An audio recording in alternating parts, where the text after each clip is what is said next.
Assalamualaikum warahmatullahi wabarakatuh.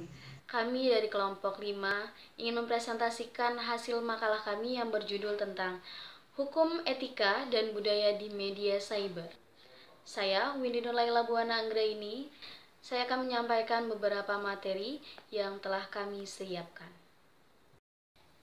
Hukum Etika dan Budaya di Media Cyber.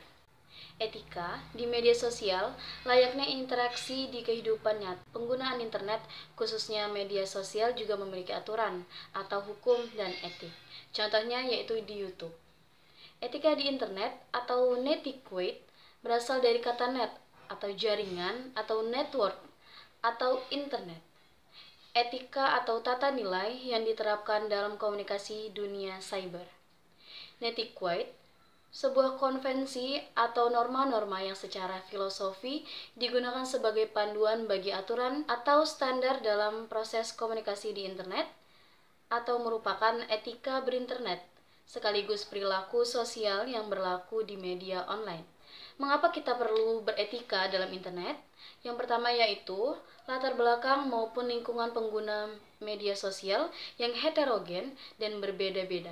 Yang kedua, yaitu komunikasi yang terjadi di media sosial cenderung lebih dominasi oleh teks.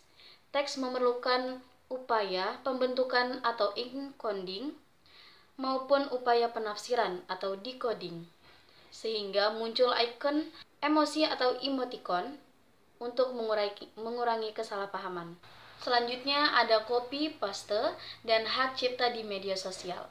Pengambilan konten tanpa hak cipta atau penyebutan sumber dan konten tersebut dipublikasikan di media sosial miliknya disebut copy paste. Hal ini tercatat dalam Undang-Undang Indonesia Nomor 2 dan Undang-Undang Nomor 19 Tahun 2002 tentang hak cipta. Lalu ada Undang-Undang Republik Indonesia Nomor 11 Tahun 2008 tentang Informasi dan Transaksi Elektronika atau ITE. Regulasi ini mengatur tentang barang ciptaan, termasuk konten yang dibuat oleh pengguna. Dalam etika berinternet, ada yang namanya cyberbullying atau perundungan cyber.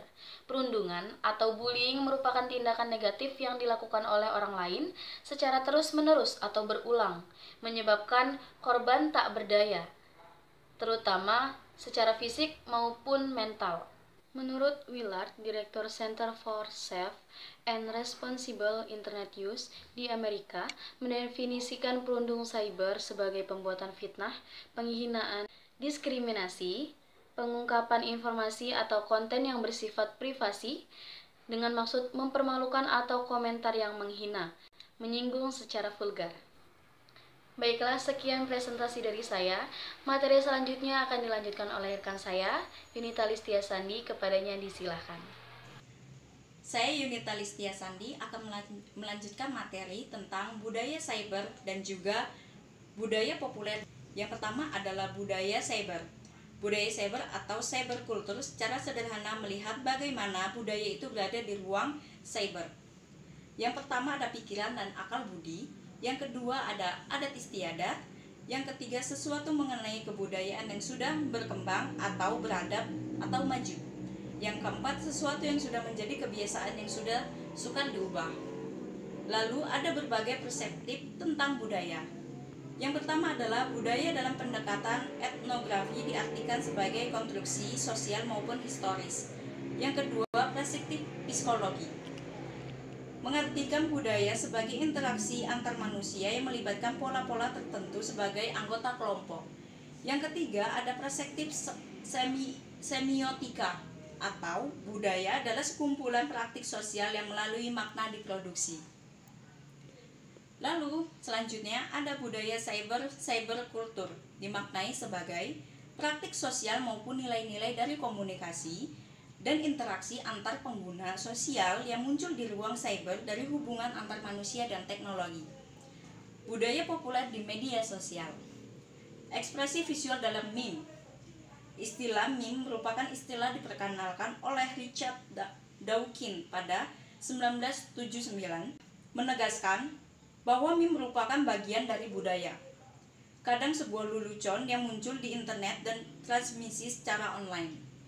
Berikutnya demokrasi secara digital. Media sosial memberikan ruang kepada pengguna untuk memusyawarahkan pikiran dan opini mereka dalam proses berdemokrasi. Bahwa ruang virtual di internet mendorong munculnya budaya politik. Budaya ini bergerak dalam ruang publik secara baru yang merupakan ruang virtual.